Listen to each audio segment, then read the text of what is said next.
It is the 4th of March. Welcome to the number of the day, which is 4 Rand, because what is happening right now with the oil price and the Rand means that you, as an ordinary South African, could look at a petrol price hike of up to 4 Rand next month. And that is a sensational headline, Melissa. Yes, it is. We don't want to be too sensational, but Kevin Links, a respected economist, is saying that it could be between 2 Rand to 4 Rand, the increase. We are looking at this because of oil going up because of the conflict in the Middle East. The Central Energy Fund released some information yesterday suggesting that the price could go up by 1 Rand 76, and that was only on the 3rd of March. And then, of course, in April, you're having fuel levies increasing. That was announced in the budget in February. So not a pretty picture for motorists. Unfortunately not. I do want to put it into context. We're only, 4 days into the month. There's still a lot of peace that could happen. That could happen in the next few months, next month, which could make those numbers slightly low. But for me, very much more concerning is that on diesel, we're looking at an at least 3 Rand increase if we take the data from today. Yeah. Which means that, yes, people driving diesel cars will have to fork out more. But remember, it's trucks. It is people transporting goods, people transporting our food. So it's this ripple effect it will have on our inflation. Our food inflation is still high, and our goods inflation will also be high. And at the end of the day, we're not winning here. No. And things were looking so good. So that's a point on inflation.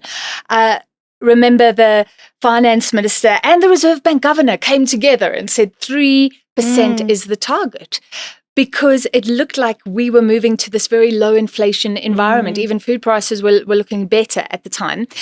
That's putting out the projections somewhat, right? Yes. So I can't remember exactly which economist it was, but they said the projection was initially 2.9% inflation in the next data print. And now that prediction has already gone up to 3.3%. And once again, this conflict only started over the weekend. We're only 4 days into the month. It can still go disastrously high.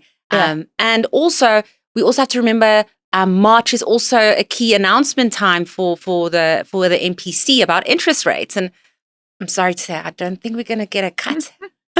So the party's over to some extent.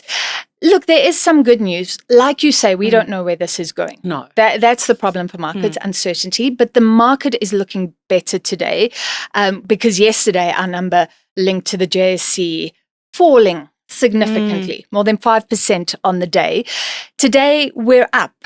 Gold is back up. Platinum is back up. So the miners are doing better. The Rand took a huge knock, but it's looking a little bit stronger, still above 16 Rand, 16.23 or so. But like you say, we don't know where this is going.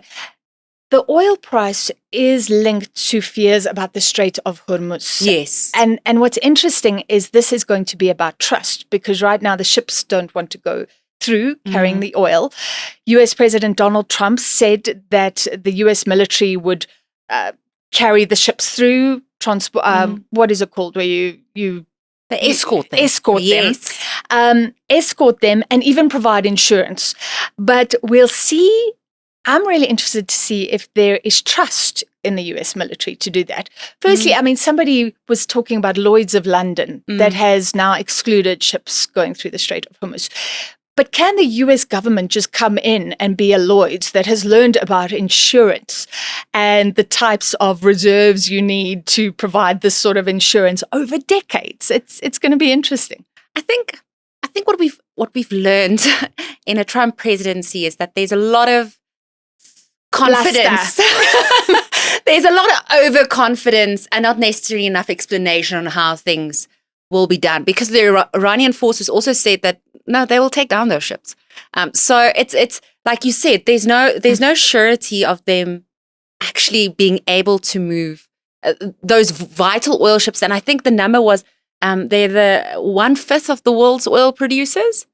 And what are we going to do? Are we going to just expect a 20% bump in our prices now? And this comes, JP Morgan, yesterday we looked at this, said that developing countries aren't prepared for this. And that would include South Africa that imports oil.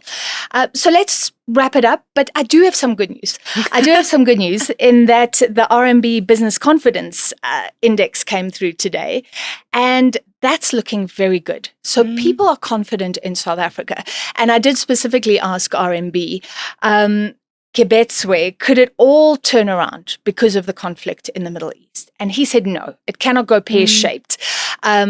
Just because of that, because people will still look at the fundamentals of our country. So maybe that's something good to cling to. Yeah, to hold on to. And well, in times of uncertainty, I think we all should just focus on the footwork and the groundwork that has been done in the country. Don't overreact. Don't panic. We're not in COVID. We're not sourcing a bunch of toilet paper at the moment. But yeah, like you said, we would source barrels of oil if it was easy. Yeah. All right. That is the number of the day.